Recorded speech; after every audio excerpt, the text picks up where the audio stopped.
जय जगन्नाथ बंधुगण मु वास्तुविद और ज्योतिर्विद इंजीनियर दीप्तिरंजन पंडा आपण मानकु मोर वास्तुशास्त्र भित्तिक चैनल गृह निर्माण रे वास्तु अभिनंदन जनाऊँगी। आज आम वास्तुशास्त्र आउ गोटे गुरुत्वपूर्ण विषय आलोचना करवा ताहा हेउची मु कोठरी गुड़िक बा घरर प्लान गुड़िक प्लान कला पूर्व कोठरी गुड़िक विन्यास कला पूर्वर कौ जगार कोठरी सब रहिबो गृहर चतुर्पार्श्व आम कौन कौन सूत्र अवलंबन करवा चतुर्पार्श्व जो जो जिनिस गुड़िक अवस्थान करे सेगुड़िक केउ केउ जगार हेले ठीक हम से विषय आज आलोचना करवा। मन करंतु गोटे प्लॉट आमर अच्छी से केउ अंशर गृह निर्माण करा जिवो पूर्व दिगर प्लॉट हो पश्चिम दिगर प्लॉट हो को गृहटी जो गृहटी कौ पोर्सन में रहिले ठीक हम से विषय हो प्लॉटर केउ अंशरे कूप बा नलकूप करा जिवो प्लॉटर केउ अंशरे भूमितल टांकी पानी रखिया को जोटा सम्प कहती सेटा रहिबो गृह केउ दिगरे दिग दे वर्षा जल बाहर को चलिबो पूर्व केउ दिगरे पाइखाना टांकी करा जिवो प्लॉटर चतुर्दिगरे पाचेरी निर्माण कर सूत्र ये जो जिनिस गुड़िक गृहर बाहर दरकार हुए सेगुड़िक विषय आज आलोचना करिया। छोट छोट जिनिस हेले भी यह वास्तुशास्त्र अनुसार यार सब रूल रही।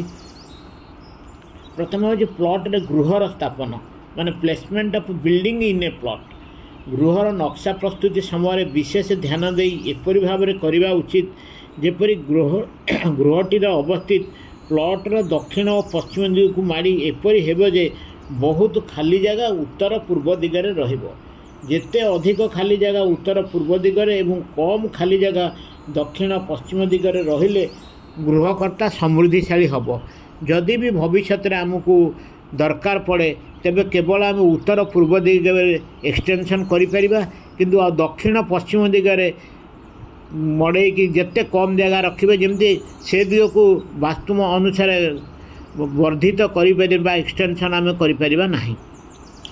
तेणु यह दृष्टि रखी आम दक्षिण पश्चिम दिगरे बिल्डिंग टी स्थापन करा पाचेरी निर्माण सूत्र कौन जो बाउंड्री वाल करवा दक्षिण पश्चिम पटर पाचेरी उच्चता पूर्व और उत्तर दिगर प्राचीर ठार सामान्य उच्चा हवा दरकार। पूर्व और उत्तर दिगर पाचेरी मोटे थिकनेस जोटा दक्षिण पश्चिम पटर पाचेरी कांथर ठार कम हवा दरकार।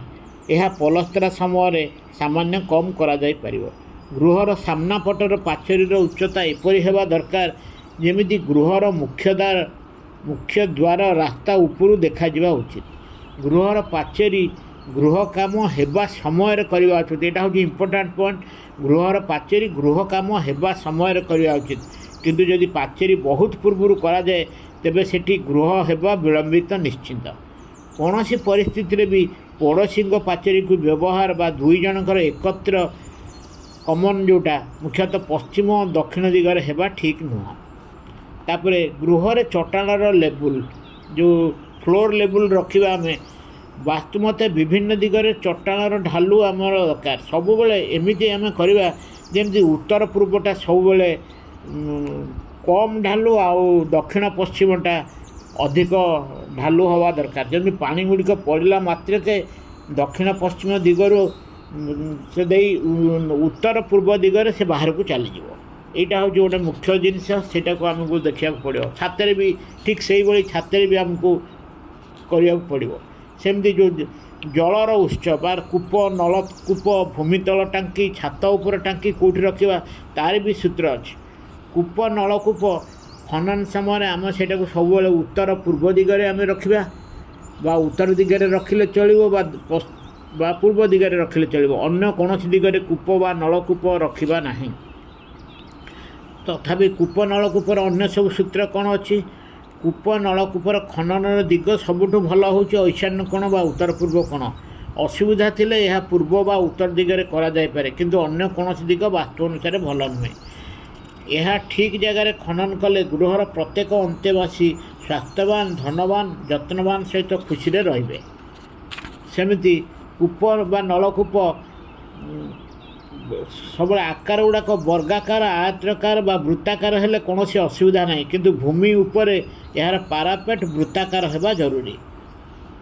ये सब कूप करने बेलू आम वेल कला बेलू आम जाना ता व्यतीत अन्य दिगरे हेले से खराब प्रतिकूल प्रभाव पड़ो ताको आम आदौ रखा ना। सेमती भूमितल पानी टांकी जोटा रूल्स पर अंडरग्राउंड टैंक दी प्रकार अच्छी। गोटे हूँ सेप्टिक टैंक जोटा मैला जिनस पाइखानार जिनस जो पड़े से कहते सेप्टिक टैंक। आउ हूँ भूमितल जो आम बाहर जो पानी आसिक जो सम्प्रे जमा हुए आम पर उपरकू नहीं गृहर आम व्यवहार करटा हूँ भूमितल पानी टांकी। यहीपरि दुई प्रकार।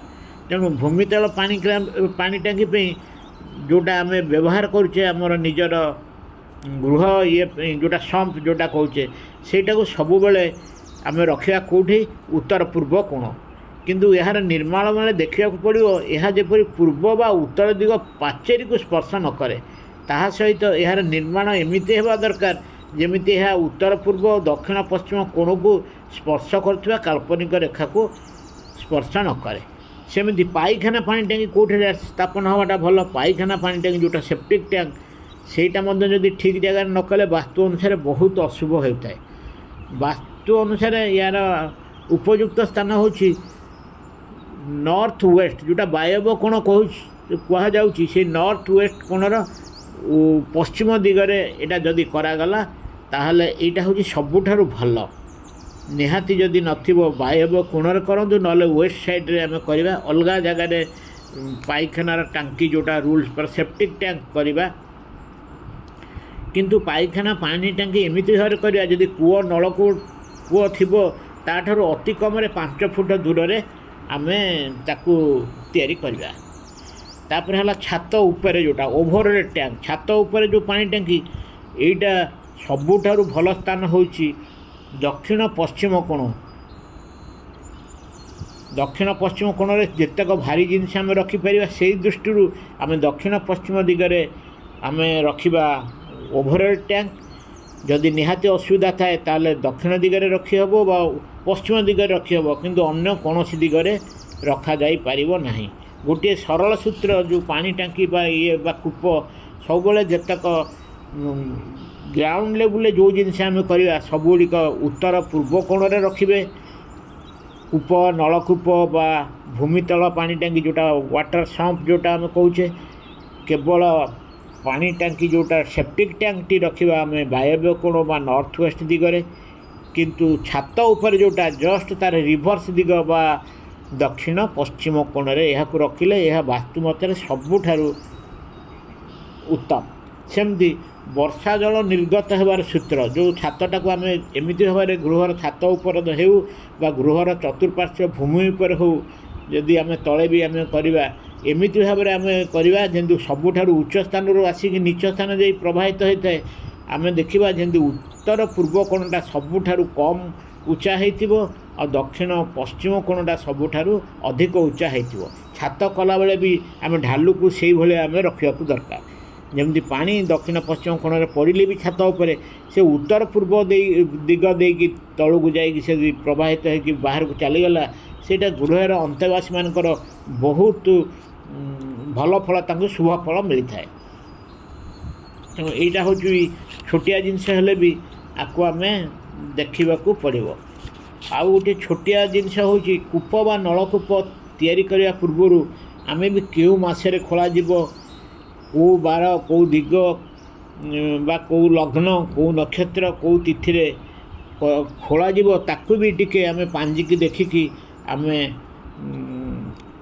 कूप बा नलकूप आम योजना करवा उचित। जेकोसी दिन एमती मन इच्छा आम खोलिया जो आरंभ हवा दिनटा सेटा भी आम पांजिरू देखिकी कूप नलकूप कौ दिन करवा कौ मसरे कले आम भल हेब ये सब देखिकी आम कूप नलकूप योजना करवा कथा। धरतु बैशाख मसरे जदि कूप खोल जाए समृद्धिशाली हेब।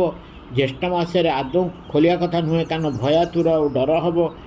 आषाढ़ मसरे खोलिले खुशी मिले, श्रावण मसरे खोलिले खुशी मिले, भाद्रव मसरे डर, आश्विन मसरे रोग, कार्तिक मसरे दुख, मार्गशीर जश, पौष मसरे खोलिले धन, माघ मसरे खोलिले अग्निभय, फाल्गुन मसरे जश, ଓ ଚୈତ୍ର ମାସରେ ଧନଶାଳୀ। ତେଣୁ ଆମକୁ ଦେଖିବାକୁ ପଡ଼ିବ ଯେମିତି କୂପ ବା ନଳକୂପ ସବୁବେଳେ ବୈଶାଖ ମାସରେ ଆମେ ଖୋଳିବା, କିମ୍ବା ଆଷାଢ଼ ଶ୍ରାବଣ ମାସରେ ଖୋଳିଲେ ଚଳିବ, କିମ୍ବା ମାର୍ଗଶିର ମାସ, ପୌଷ ମାସ, ଫାଲ୍ଗୁନ ମାସ, ଚୈତ୍ର ମାସରେ ଆମେ ଖୋଳିବା। କିନ୍ତୁ ସେଇ ଯେଉଁ ବାରରେ ଖୋଳିବା ସେ ଦିନକୁ ପାଞ୍ଜିରେ ଭଲ ତିଥି ଦେଖିକି ଆମକୁ ଖୋଳିବା ଦରକାର। ଆଜି ପାଇଁ ଏତିକି।